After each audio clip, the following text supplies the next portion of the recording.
Сәлем достар, менің YouTube каналыма қош келдіңіздер. Бүгін сіздерге көптен бері жасағым келіп жүрген цитрусовый лимонад рецептісін ұсынамын. Жасау жолы өте оңай. Сіздерге ұнайды деген ойдамын. Жасап көріңіздер. YouTube каналыма тіркелуді ұмытпаңыздар.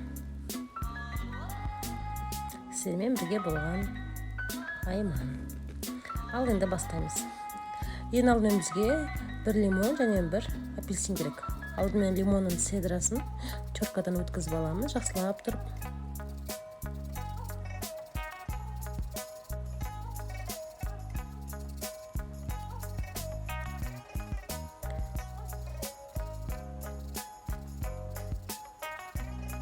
Содан соң апельсиннің седрасын өткізіп аламыз теркадан.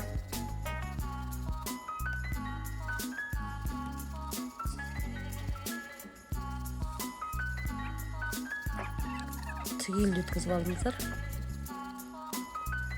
Мен бұл лимонадым 2,5 литрлік көлемде шықты. Сіздер одан көп істесеңіздер де болады. Седрасын барлығын алып алғаннан кейін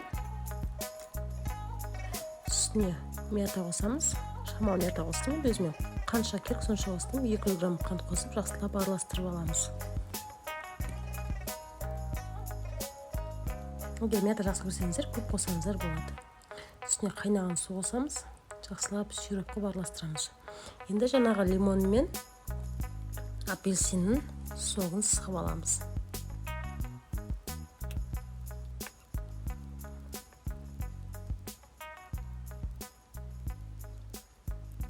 Барынша соғын шығарып алдыңыздар.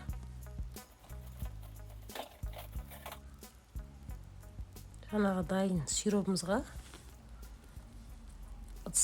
ыдысқа құямыз. Үстіне жаңағы сығып алған соғымызды құямыз.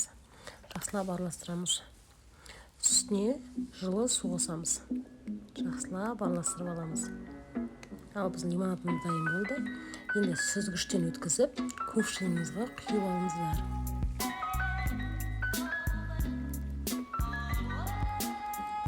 Біздің лимонад дайын болды. Негізі жасап қойғаннан кейін 2-3 сағатқа холодильникке салып қойыңыздар. Осылай льотпен және осындай апельсинмен ұсынсаңыздар болады. Өте балаларға ұнады, мен жолдасыма ұнады, сіздерге ұнайды деген ойдамын. Сіздермен бірге болған Айман. Жасап көріңіздер, өте жеңіл лимонад.